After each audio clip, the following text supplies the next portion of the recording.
未来洗联储还 HDO 洗币会别人抢着来成为国家流通的货币。接下来被国家认可、主权认可、主权流通，甚至大的这招致地控制的金融集团流通，这是一定会发生的。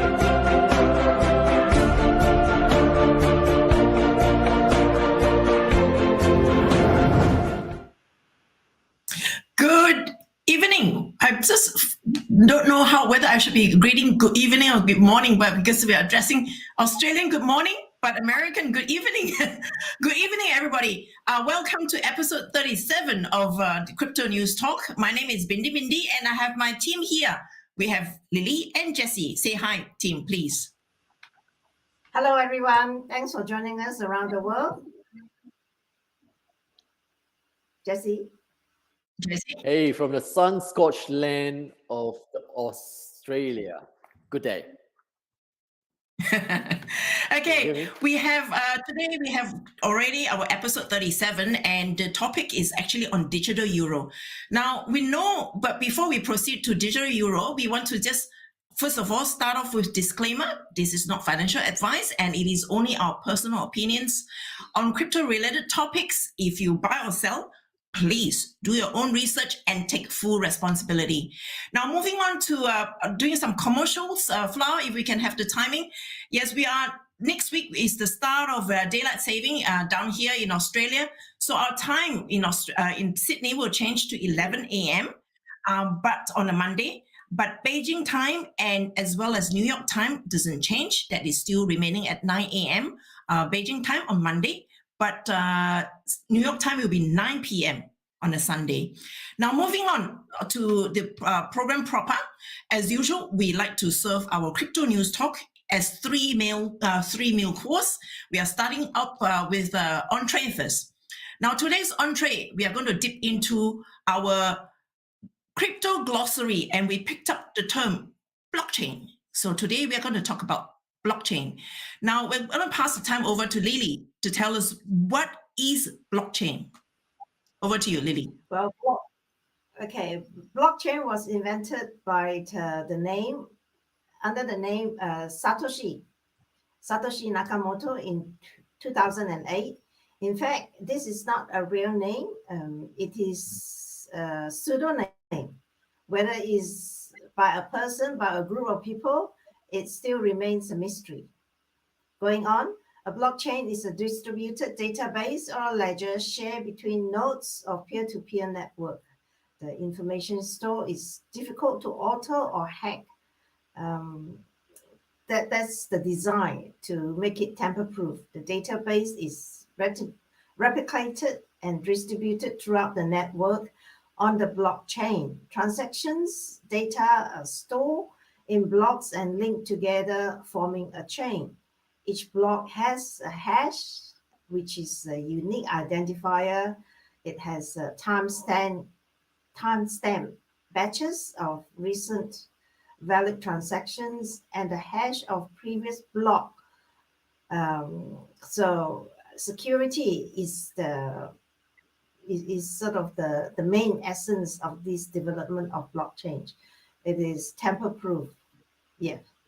Over to you, Billy. Okay, then next we are going to move on to four key concepts of blockchain. Over to you, Jessie, please. All right. Now, since you're going to live with blockchain for the rest of your life, you might as well get used to these four key concepts. Immutability, the goal of a blockchain is to allow digital information to be recorded and distributed, but not edited at will. So what's the latent demand of this mega trend? I call this a mega trend of using blockchain because it resolves the issues of trust, or rather the lack of trust in today's world present system, a broken one might add. So quickly, four concepts. One, shared ledger. So a shared ledger is actually a append-only distributed system of record that is shared across a business network. Now, using a shared ledger, the transactions are recorded only once. Henceforth, we reduce and we remove duplication of effort. That's very typical of traditional business networks. The other one is permissions. So permission, as it says, it ensures that the transactions are secure, authenticated, and it becomes verifiable. And there we have the third one, which is smart contracts. What's a smart contract? That it is really an agreement or set of rules governing a business transaction. So it's stored on the blockchain, right? And it is automatically executed as part of the transaction.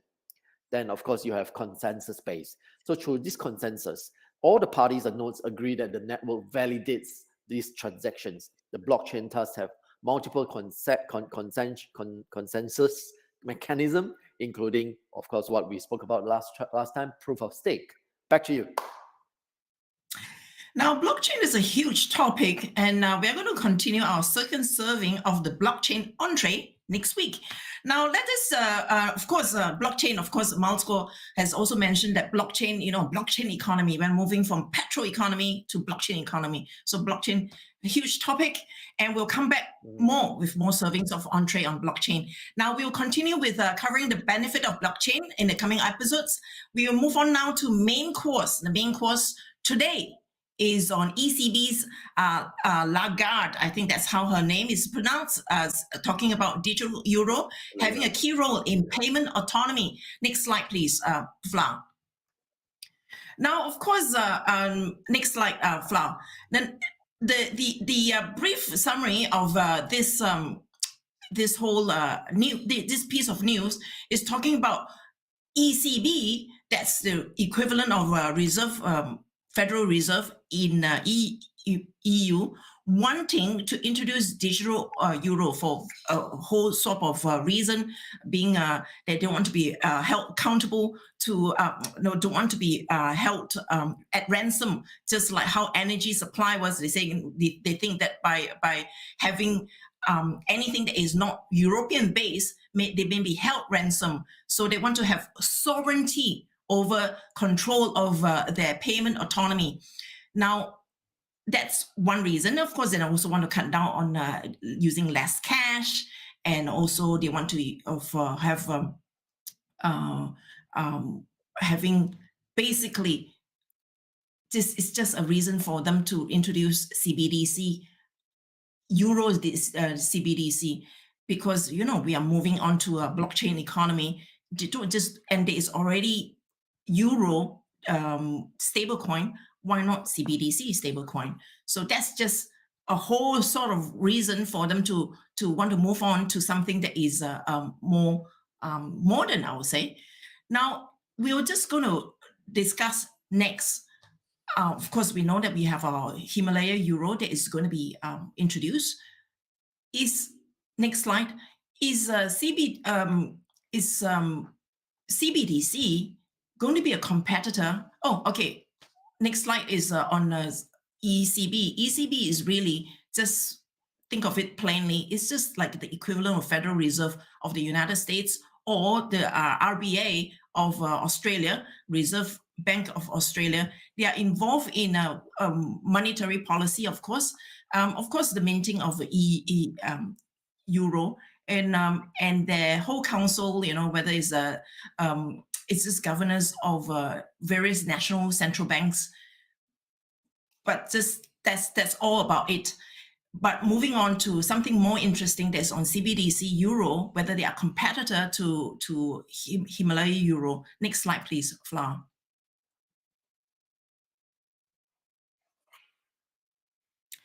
Now, I'm just going to pass the time over to Lily.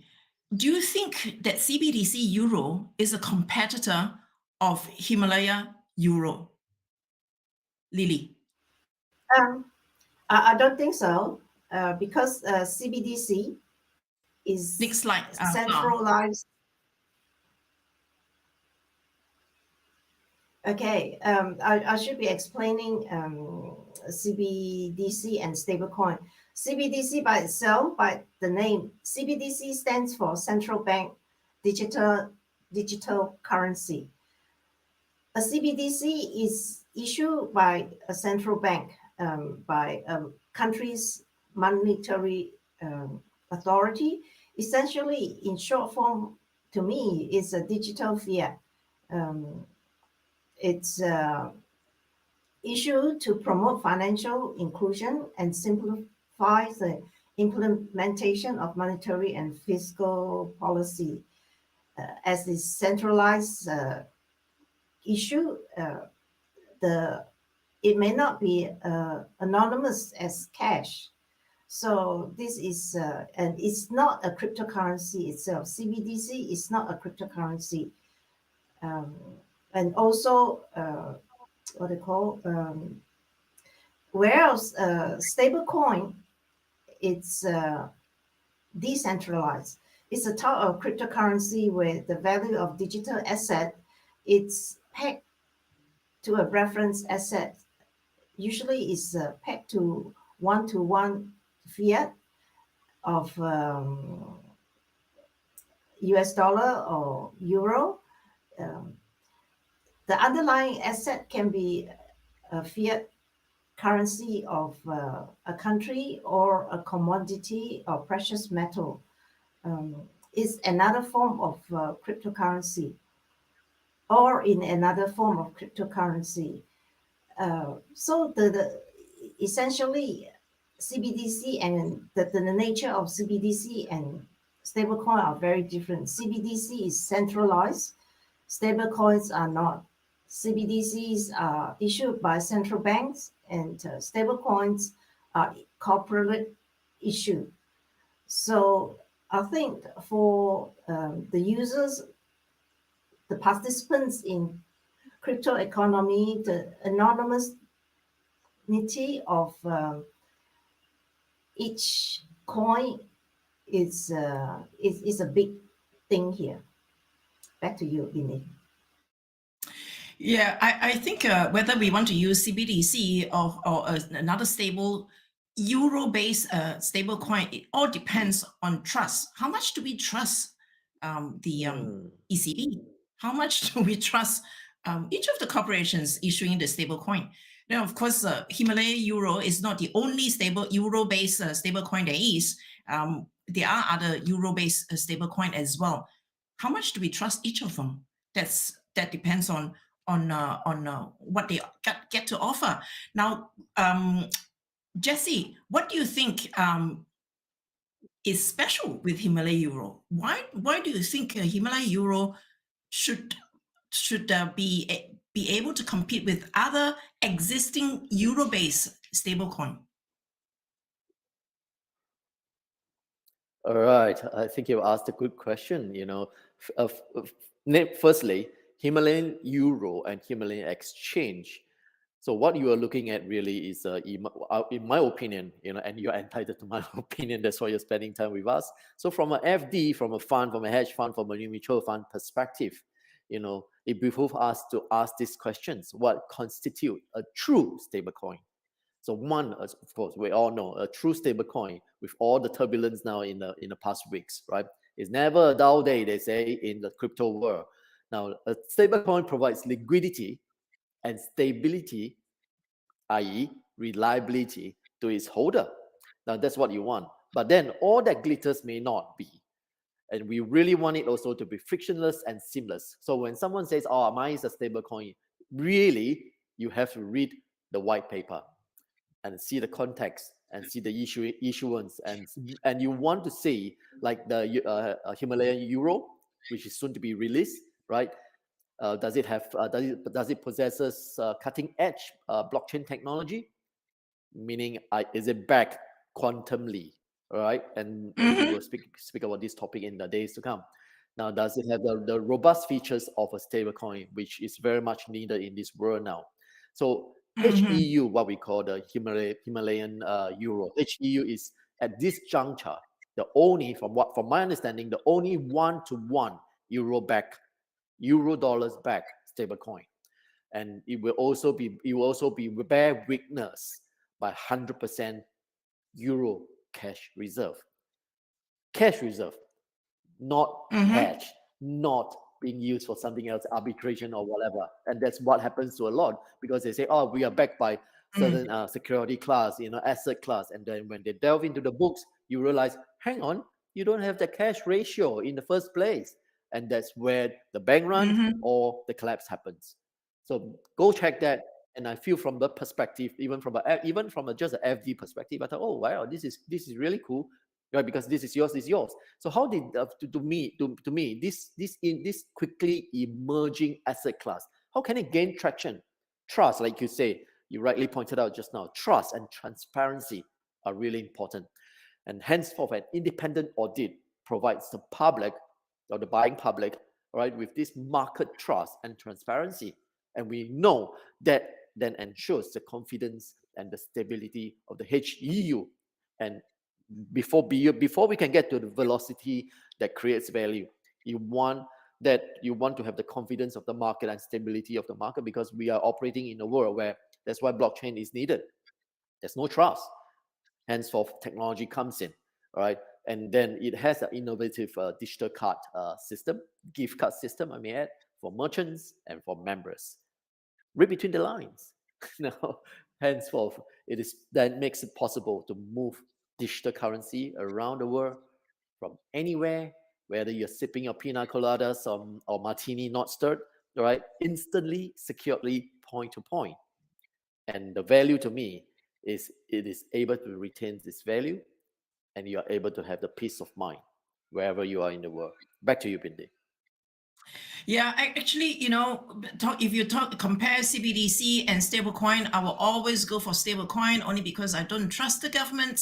And blockchain technology has allowed me to switch in between using stablecoin and CBDC. Sometimes the government, they say, okay, you must transact. The supermarkets, you must denote your goods, selling of your goods and services in CBDC. I can easily switch between stablecoin and CBDC quickly, but I won't store my wealth in CBDC because the government has full control.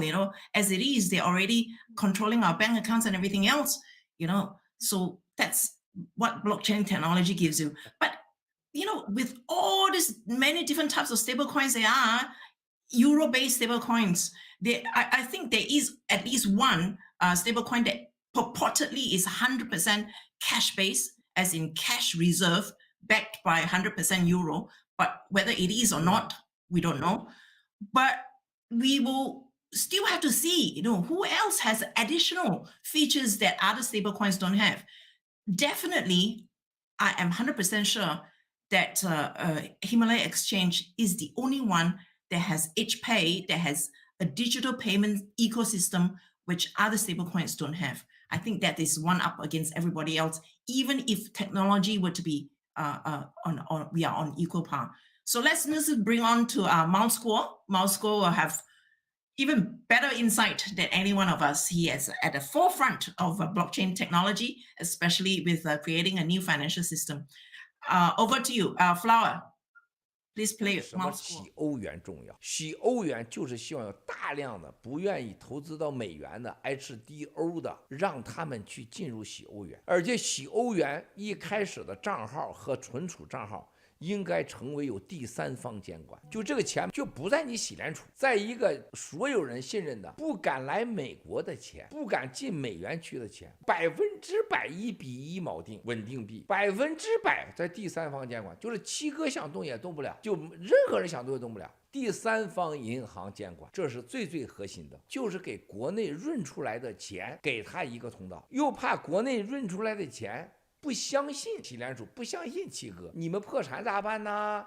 你动用了我钱咋办呢？好，我让你放心，洗欧元有第三方监管，而且监管的合同是公开的，除了人家客户动这个钱和这些客户拿洗欧元去买洗币或买G系列，任何情况下的钱不能动，1比1锚定。所以说国内的人只要入股了洗欧元，钱汇到第三方的银行，他就拿到了钱包，下载了 HPay 里面有他的洗欧元，这个时候洗欧元可以进去买 HCN， 然后要洗欧元上线在钱包里拥有，而且必须让洗欧元能买 HCN， 然后洗欧元一定成为代替 USDC 的全球最大的数字货币稳定币。洗联储就要打造一个能代替 USDC 的洗欧元，叫 Himalaya Euro， 简称就叫 H Euro， 咱简称洗欧元。USDT 会被灭掉， USDC 会灭掉，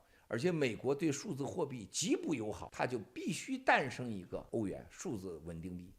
而数字稳定币要求你必须有国家级的大银行作为第三方受托行，才有人把大钱。你比如说王岐山，现在让王岐山把钱汇进来是不可能的，汇到 USDT、USDC 不可能的。为什么？看到台湾的这个恶主法律了吗？那都是要把这钱给他查封的。他放 USDT 也能够查封 ，USDC 查封，因为都是美元嘛。但是如果有一个数字欧元，但是在瑞士他不敢，那有政府管的；要在英国他也不敢。那在哪儿呢？王岐山要说在那个什么国家是吧？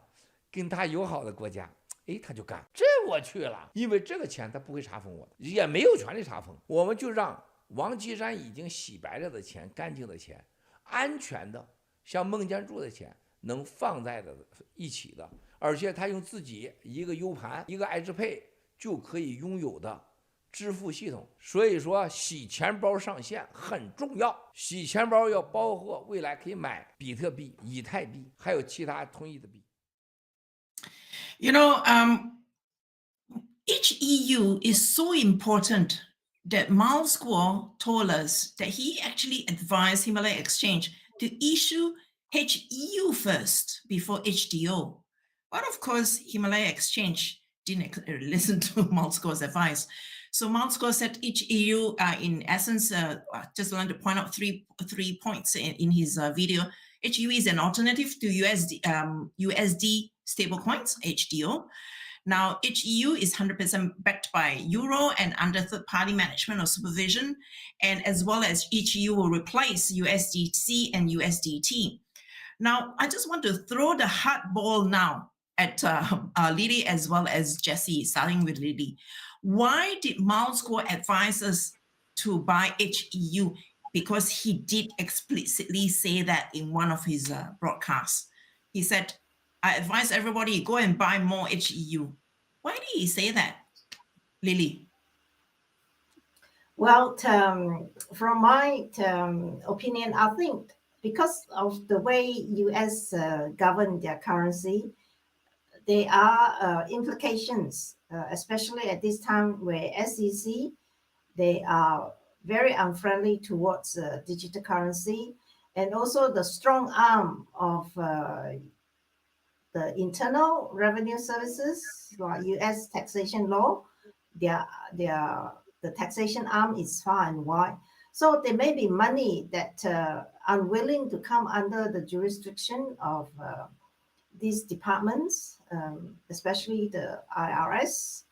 So that is one reason. And also, as we say, like HEU is very safe, is decentralized, is pegged, is backed one-to-one. And also the most importantly, HEU is has the what they call the custodian of a third-party sovereign country at a tax-friendly country, and people who their wealth may not be seized by jurisdictions, and also Himalaya Exchange has the HPay payment system. It's very convenient to store their wealth in a cold wallet as well. That's my take. Okay, Jesse, what advantage does it give you to have more HEU as opposed to HDO? I think there's as usual, there's a lot of loaded statements in what he has just said, right? And you have just pointed that out. The context is always context. You take out the text from the context, the con from the context, you get con, right? So the macro environment, what in this current macro environment that we're in, do you reckon that the probability of currency devaluation or huge fluctuation is going to occur, or are about to occur, or are occurring and it's not going to end? If that is, then it behooves you again to look at what we call safe asset class, isn't it? Be it emerging or not. So what is safe asset class? To me, from the perspective, it's like very much like, how do one accord that this is rare gemstone, right? Which is in the tens of millions and hundreds of millions even. What accords the value? It's a third party audit. If you have the GIAs like the goblins, you have two certifying the same gemstone, and then of course that becomes almost written in stone. The pun there is. So then the other point is this, all right, and we do have to go back to Lebanon. Now it might not seem to be linked, but I reckon it is. Why Lebanon? Lebanon actually has some sort of a your deposits now currently at 250,000. But then in the whole scheme of things, 250,000 to a company is nothing. It's like your petty cash. So it's not going to do much. That's why the talk of them upping that amount now. So my point being this, Lebanon said, all right, I'll guarantee 50% or 100% of your money in the bank, your money in the bank, Bindi, but I'll pay you back, all right? You can take 50% first. The other 50%, or you can take 25% or 50%, right? The other remaining money, I'll pay you back over a period of 5 or 10 years. Wow. They can do that. And there's nothing you can do. Henceforth, in my view, the HEU being a conduit for clean money that's coming out from China, and we know the amount is humongous, and having third-party bank supervision, which to me is one of the most important, even at the one-to-one anchored stablecoin, all right? It is third-party bank supervision. And that should give a lot of what we call the stability or the reliability.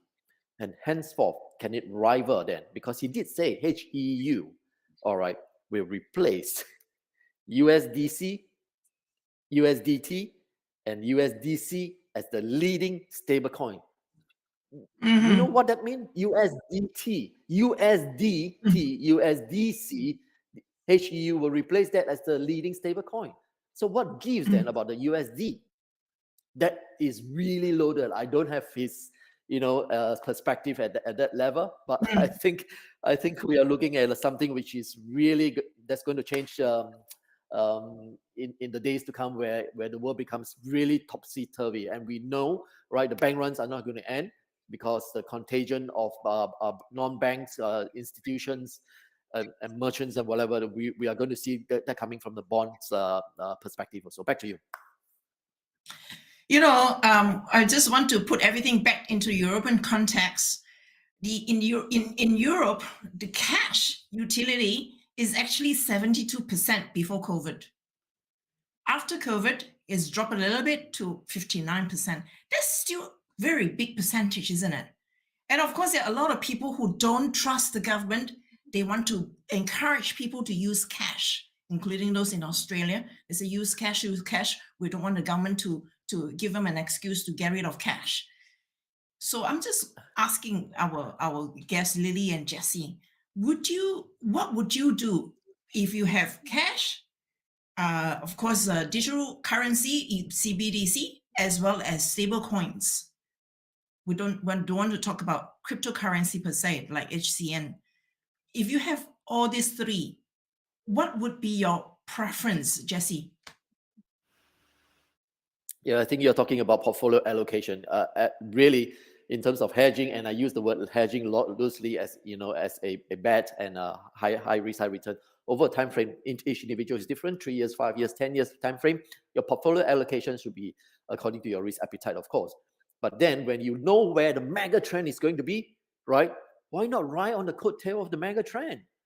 And cash is important, yes, but the preservation of cash, and the environment where you can use cash would narrow, and then the pool of people accepting digital currency, I know I digress, will begin to widen, and that's my view, right? So why don't you hedge that and to ride this mega trend? That's why you keep going back to the stablecoin. Thank you. Okay, Lily, what else do you have to Well, add? as far as I'm concerned, cash is king is only a half statement, because the government, the cash is a cash in fiat, is issued by central bank, by the government, and the government can sort of just say, okay, we are going to do away with $50 note, $20 note, and $10 note. Exactly. They can change that anytime. And also the bulkiness, the safety issue as well, security issues. I will go for stablecoin anytime, especially when it's a third country back and a decentralized. Decentralization is the way to go from now on with the blockchain technology. Back to you, Bindi. Yeah. Thank you so much. With that concludes today's session. We will be back next week, same time, same time as in same time in New York, but 1 hour earlier because of daylight saving in Sydney. Thank you so much, my guests, Lily and Jessie, and we'll see you next week. See you next time. Please like and subscribe our program. Thank you. Jessie? Have a good one. See ya.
Wan Zhen Yiming 来了吗？在这里看。